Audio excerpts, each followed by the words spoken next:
Countdown for a blast-off. X minus 5, minus 4, minus 3, minus 2, X minus 1. Fire.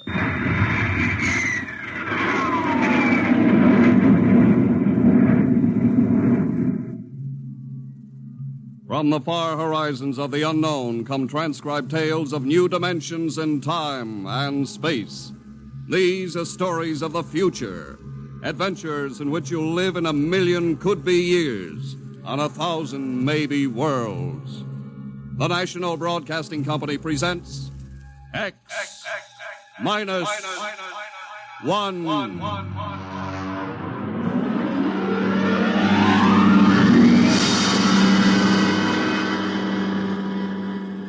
If you wanted to take over our world with a minimum amount of resistance and trouble, how would you go about it?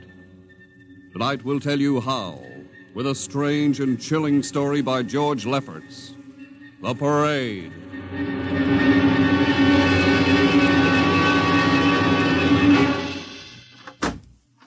You are Mr. Sid Ryan. The same. My name is Luchar. I am a Martian. Pleased to meet you, Mr. What was that again? A Martian? As in Orson Welles? Precisely. I'm a Rotarian myself. Sit down. Thank you. Now that we've had our little joke, Mr. Luchar, what can Publicity Associates do for you? I am interested in obtaining publicity. It has been my observation that advertising and publicity are the very backbone of earthly civilization. Spoken like a true Martian, Mr. Luchar. Now, if you'll tell me the name of the client. The client, of course, will be the Martians. You don't give up, do you? Give up? The gag, I mean. Oliver. Yes, Mr. Ryan? This is Mr. Luchar. Oh, how do you Mr. do? Luchar claims to be a Martian. Take him outside, will you, Oliver? I am happy to see, Mr. Ryan, that my telling you I am a Martian has approximately the effect I guessed it would. I believe we can do business. I have here cash retainer of $5,000. Oliver, take a look at that wad of lettuce. It's the real stuff, Mr. Ryan. And my client is prepared to spend many times that amount. Sit down, Mr. Luchar. Oliver, get the client a cigar, the 50-cent box. Yes, sir. Thank you. Well, now, what can I do for you, sir? I wish you to manage a publicity campaign. A very large and important campaign. Is the product established, or is it something brand new? Something quite new.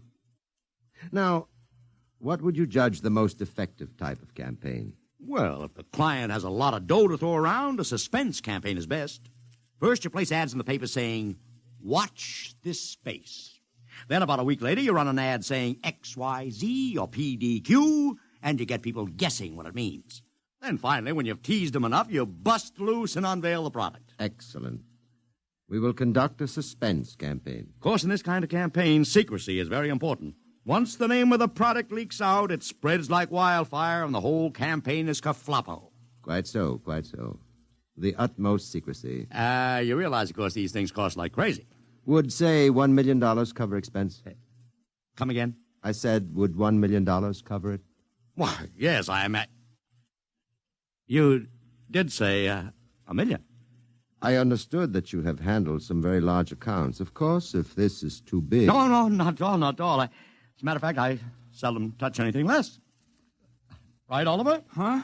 Oh, of course. That's right, Mr. Ryan. Absolutely right. Yes, sir. You will begin, then, by saturating the newspapers, the radio, the streetcars with a very simple statement. What's that? I will write it on a card. Here you are. The Martians are coming. Say, that's not a bad teaser. Got that, Oliver? Yes, sir. The next ad will read, June 1st is Martian Day. June 1st is Martian Day. What happens on June 1st? The parade takes place. What parade?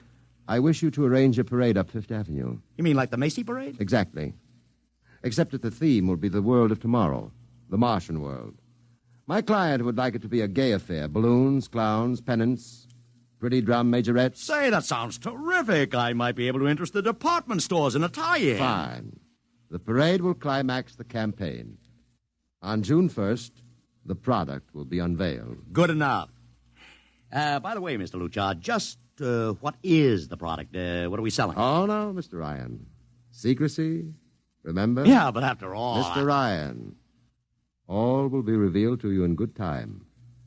For the moment, let us say that we are selling a concept. A concept? The concept of invasion from Mars.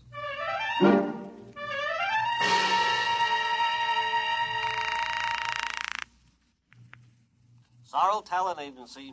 Sammy Sorrell, please. This is Sammy. This is Sid Ryan over at Publicity Associates. Listen, Sammy, how you fixed for midgets? I got midgets. Fine, I need 40 midgets for a parade. 40. June 1st. And listen, Sammy, I want them dressed in little spacesuits. In little... You know, like men from Mars. Mars. Okay? And I want some movie extras, maybe 50 of them. 50. Also rigged up like men from Mars. Make them look gruesome. Got that? Gruesome. Also, I need some horses with pretty girls on top of them. Maybe you can get that bunch from Maroney's Traveling Circus, the one we booked for the Fireman's Parade in Albany last year. Yeah, I'll try, Sid. Never mind the expense. Just get me the talent. It sounds like you landed a big client there. Who is it? It's a secret. I gotta hang now. Call me back, Sammy. Right.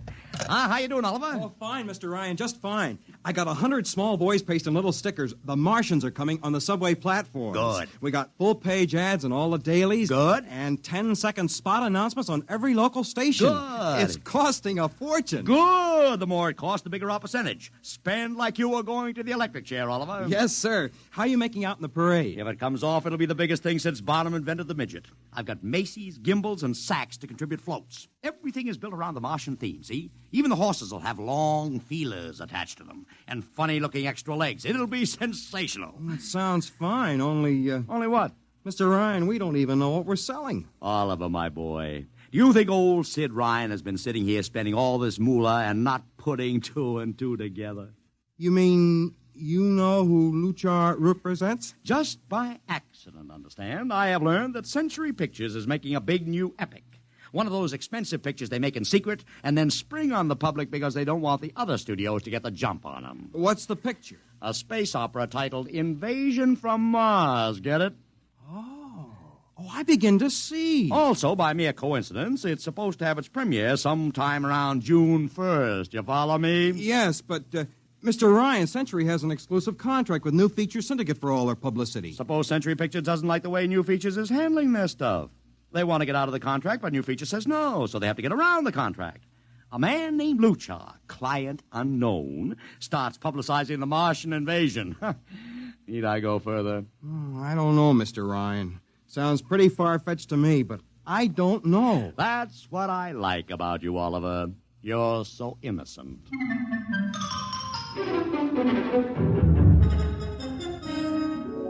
Now, let me talk to Commissioner Patrick, please. Sid Ryan. Hello. Commish, Sid Ryan. Oh. How are you, Ryan? Fine. What is it this time? You want to drop a man off the Empire State Building into a teacup full of water? The answer is no. Also, we're not arresting any fan dancers. You know I don't handle fan dances. I want a permit for a parade. June 1st, 5th Avenue. It's a Sunday. There's no traffic. Now, look, Ryan, Macy's gets a permit. Gimbals gets a permit. The American Legion gets a permit. The Sons of Erin march every time Morton Downey sings the Wearing of the Green. Oh, don't give me a hard time, Patrick. This is too big. I have the 5th Avenue Merchants Association behind me. Okay, Ryan. Fill out the forms. I'll pass them along to the license commissioner. That's my boy. By the way, what's the occasion for this parade? Oh, don't you read the papers, Patrick? June 1st is Martian Day.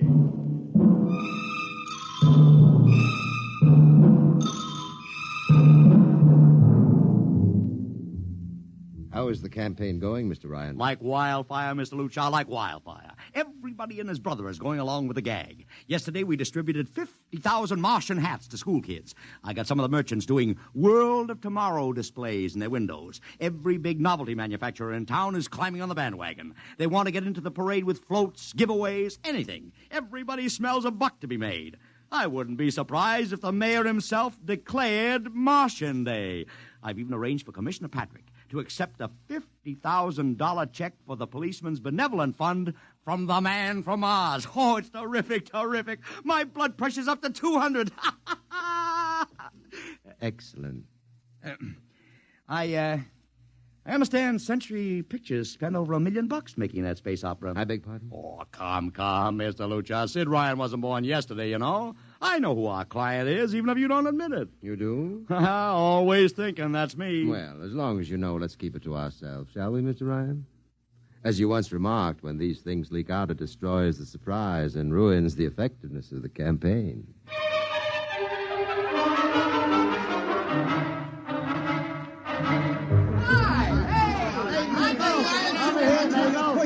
Ladies and gentlemen, this is Ken Daly speaking to you from our portable transmitter atop the reviewing stand for the much-heralded Martian Parade on Fifth Avenue. It's a beautiful sunlit day here in New York, a perfect day for a parade, and the streets are packed with thousands of spectators all eager to find out what this is all about. There's an air of shrill expectancy. Some of the kids and their parents have been camped on the curbstone since early this morning to be sure of ringside seats when the so-called Martians pass by.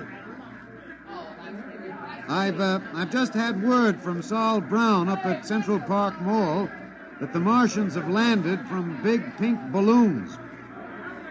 And now, while we're waiting for the arrival of the parade, we brought some people up to our microphone to tell you their reactions to this most spectacular of all publicity stunts. That's right, come on. What's your name, madam? Miss Ada Shackley. A little louder, please. Miss Ada Shackley. Uh-huh, and where are you from, Mrs. Shackley? Columbus, Ohio. I see. And I see you have your family with you, too. Two little curly-headed blonde boys. Are you in New York on vacation? We came for the Shriners Convention with their daddy. What do you think of Martian Day, Mrs. Shackley? Well, it all seems very strange to me, but the boys have been pestering me to watch it, so we've been standing here 2 hours. I can't make head or tail of it. Well, neither can a lot of other people, Mrs. Shackley. But judging by the thousands here today, there's a lot of curiosity. Curiosity killed the cat, folks say. Well, let's hope not. Thank you, Mrs. Shackley. Mr. Ryan's here. Ryan, right. And this is Mr. Sid Ryan, ladies and gentlemen, the publicity man who's the brains behind the Martian Day stunt. Hello, Sid. Good morning, Kenneth. Easy, not so close to the mic. Oh, sorry. Hey, Sid, you've certainly lifted the lid this time. Looks like it, doesn't it? Sid, there's been a great deal of speculation as to exactly what all this is leading up to. I've heard some folks say it's a big war bond drive. Others think it's just to stimulate local business. And, look, I understand in the trade itself, the smart money says you're building for the premiere of Century's forthcoming extravaganza, Invasion from Mars. Now, come clean. Can you tell us what the real story is? Ken, I'd like to, but honestly, I can't. Oh, man of mystery, eh?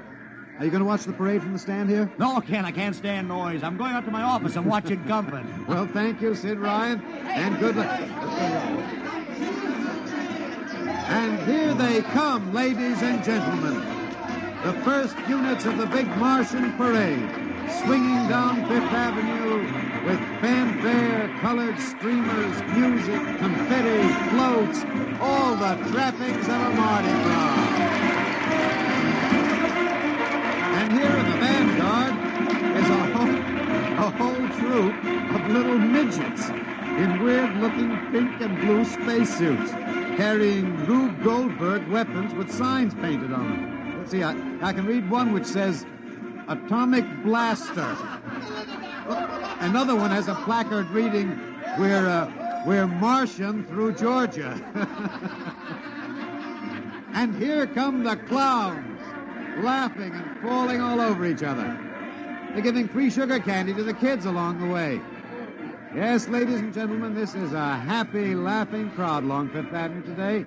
A true reflection of the great sense of humor and good nature that makes America the place it is.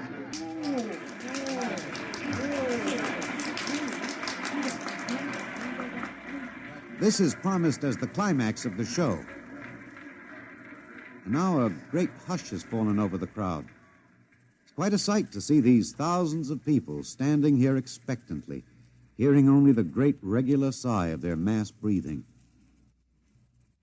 And now here they come, ladies and gentlemen, the Martians, marching in booted, helmeted ranks, row after row of them. My, this is an impressive sight, ladies and gentlemen, and a rather serious contrast to the rest of the joyous slapstick parade we've witnessed. There are perhaps, 200 tall, broad-chested men dressed in metallic gray spacesuits with thick glass visors drawn across their faces. Each is holding an ominous-looking ray gun at the ready position.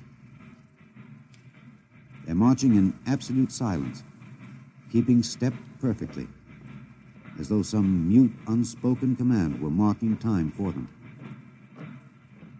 The crowd seems rather grim and serious now. Perhaps they're reminded of the actuality of war and possible invasion. They stand solemnly, silently, watching. Even the children are awed. And now the first ranks of the Martians are moving past us down Fifth Avenue toward the reviewing stands at the square. No one moves. What's that? What's happening? Oh, there, a woman, ladies and gentlemen. She dashed out into the street. For what reason, I don't know. She attempted to lift the visor of one of the Martian spacesuits, but just as she reached the Martian, she fell forward in a dead faint. I tell you, I've never felt such mass tension in a crowd as we're experiencing here right now, today. All sorts of rumors have begun filtering back through the audience. There are excited whispers of she's dead, she fainted, and now an undercurrent of, what? They're really Martians. This is an example of how a single incident can precipitate mass hysteria, ladies and gentlemen.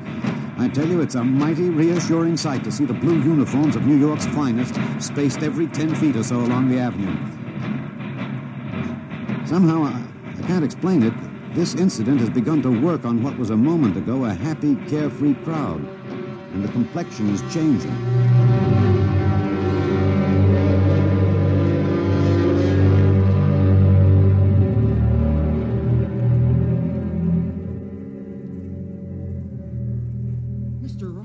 Did you see that?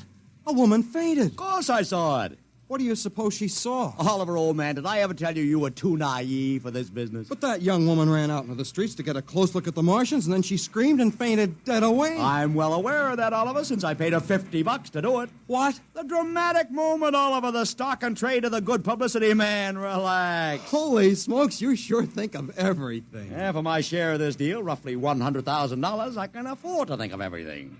Shut the window. Don't you want to see the finish? We'll go down to the reviewing stand for the finish. Right now, I want to make a phone call. By the way, where's Lucha? I haven't seen him. Well, he'll be around. Boy, those Martians sure look like the real thing. How would you know the real thing if you saw it, Oliver? Well, gee, I don't know. Close the window, Oliver. Oh, yes, Mr. Ryan.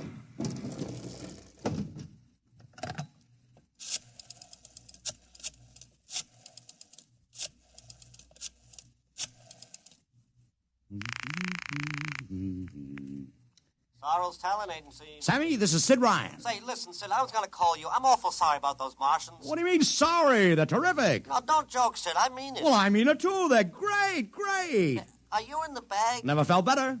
You mean it, don't you? Of course I mean it. What is this? There are Martians in the parade? About 150. Of course, I only ordered 50, but Sid. under the circumstances... Sid. Well, what is it? Sid, don't you know? I couldn't get you a single movie extra. There's a studio strike in New York. I was going to call you, but I figured... Hey, wait a minute. Where'd these guys come from if you didn't hire them? I don't know. Maybe Oliver... Oh, hold on. Oliver? Yes, Mr. Ryan? Did you hire those Martians? No, sir, Sammy, this is on the level, isn't it? Honest, Sid, Okay, Sammy, I'll call you back. What's the matter, Mr. Ryan? I don't know. I just don't know. I've got to locate Lucha. What's Century Pictures number? Mr. Ryan, this is Sunday. Oh, yeah. Well, get me their publicity director, Marty Sanford, at home. Oh, yes, sir. Yeah.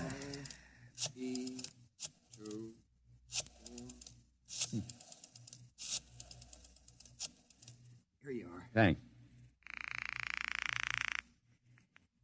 Sanford. Marty, this is Sid Ryan. Oh, hello, Sid. How's the big Fine, promotion? fine. Listen, Marty, this is dead serious. On the level. Get it? What's wrong? I've got to locate Lucha.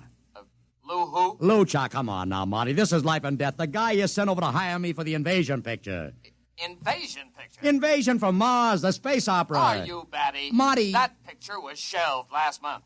What? Sure, back in the can. Too expensive and too fantastic. The big shots decided you can't sell a Martian invasion to the American public. And I never heard of a guy named Lou... Mother heaven. What is it, Mr. Ryan? You look terrible. That's too fantastic. What's too fantastic, Mr. Ryan? Is something wrong? Open that window. I want another look at those Martians. Yes, sir.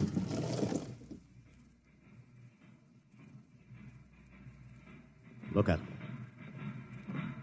Oliver, you were in the Army. Could 150 movie extras learn to march like that in, say, 24 hours? Not in 24 days, Mr. Ryan. Not a second's hesitation. Not one other step. Look at the way they carry those ray guns at the ready. The only other time I've seen troops march like that was in a film of the Nazi stormtroops marching through the streets of Paris. See those chests on them? That's pride.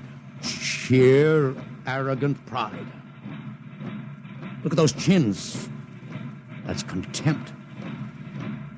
Nobody could act like that. Mr. Ryan! Oliver, get down there. Find that woman who fainted. Her name's Gloria Montex. Get her up here. Make it fast.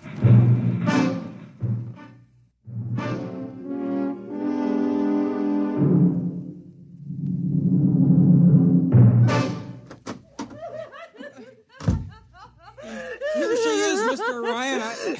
I can't get much sense out of her. Stay away from me. Gloria, it's me, Sid Ryan. Oh, don't kid me. You're a Martian. Gloria, settle down. No, you're wearing a mask. Baby, it's me, Sid. And underneath, it's awful. It's all big green eyes and those feelers like a catfish. Baby, snap out of it. Listen, what happened down there? You ran out and screamed like I told you, but the fainting, that wasn't in the act. Oh, go away, please. Go away. What'd you see? Oh, no, please. It's too awful. Please, please. Just one question, baby. Inside that helmet, what'd you see? You won't get anything out of her, Mr. Ryan. She needs a doctor. Okay, Oliver, I've heard enough anyway. You take care of Gloria here. Get her a drink. Where are you going? To see the commissioner. We gotta stop this parade before things begin to happen.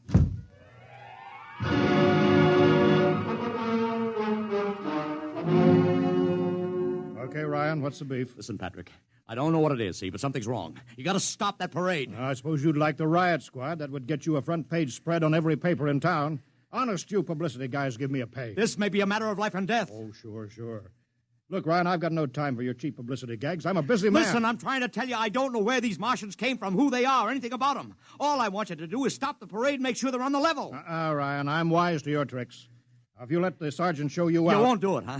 An honest citizen appeals for protection and you refuse it. I most emphatically do. Now beat it. All right, Patrick. I'll go right to the mayor's office. I'll have you busted flatter than a fried egg. Go ahead. I'm sure His Honor will be glad to toss you out on that phony nickel-plated skull of yours.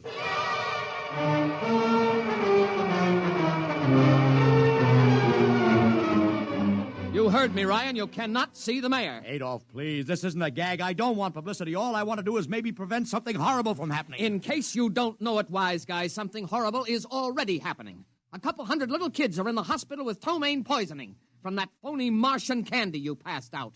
Or didn't you know? I didn't. We've got to stop that parade. Sure, you'd like nothing better than to start a panic now. Maybe a few hundred people would get trampled to death. Think of the newspaper space that would get you and your product. I won't stand for this, Adolf. You won't have to, because you're going to get out of here right now.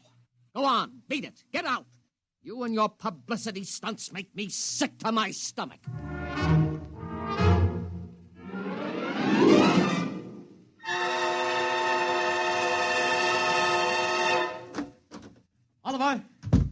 Oliver, where are you? Oliver. Oliver! It is useless What? to scream at him, Mr. Ryan. Your friend is quite dead. Lucha. He wanted to run to the police with some story about a Martian invasion. I found it necessary to restrain him. Restrain him, you stinking murderer. Now, Mr. Ryan, collect yourself. After all our planning, it wouldn't do to have everything spoiled, now would it? Lucha, start talking and talk fast, because when you get through, I'm going to take you apart piece by piece. What's this all about? But surely you know, Mr. Ryan, after all, you've been publicizing it for months. Listen, you... Please, do not interrupt. You see, before colonizing your planet, we Martians sent advanced scouts to study your habits, your weaknesses. We found that the people on Earth are predominantly conditioned by advertising and publicity, and so we conceived the idea of treating our entire invasion as a vast publicity stunt. Clever, huh? After all, Mr. Ryan, who would suspect an invader who advertised his invasion in the newspaper, invited the public to his surprise attack, and spent millions publicizing his plans? Holy jumping catfish. You've done very well. Then There was no product. Ah, but there is a product. The product is death. What are you trying to do, Lucha? We Martians are a humane people, Mr. Ryan. We do not like to destroy thousands where a few hundreds would suffice. In exactly 2 minutes, our troops will treat the world to a spectacle of death, which will bring the rest of your planet to its knees in horror. Nations will clamor to surrender. Perhaps, Mr. Lucha, but not if I can help it. You...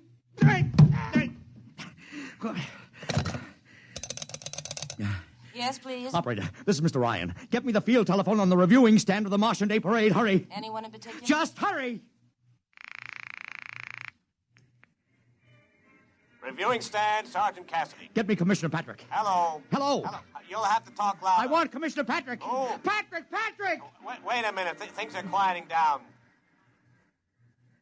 Now, what was it you wanted? This is Ryan. I have to talk to the commissioner. It's a matter of life and death. I'm sorry, you can't talk to him now. The chief Martian is presenting the PBA check to him. The Martians are going to fire a salute. Listen, you got to stop him.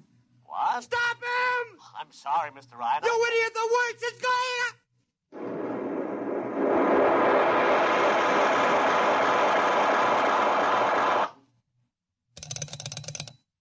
This is the operator.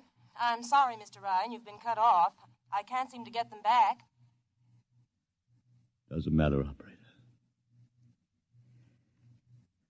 Nothing matters now.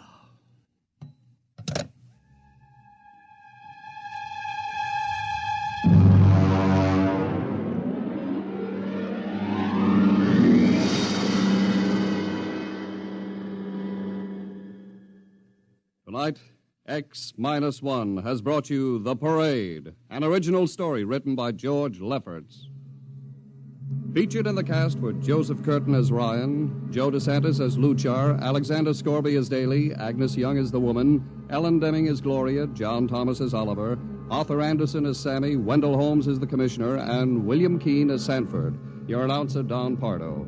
X-1 was directed by Fred Way and is a transcribed NBC Radio Network production.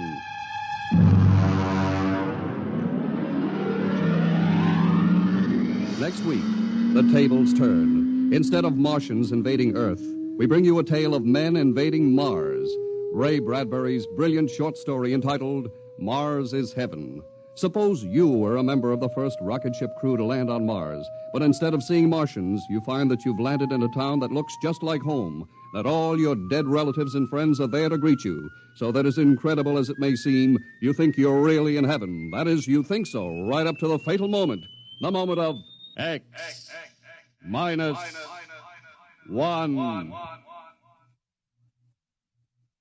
Join the Abbotts on another baffling mystery tonight over most NBC radio stations.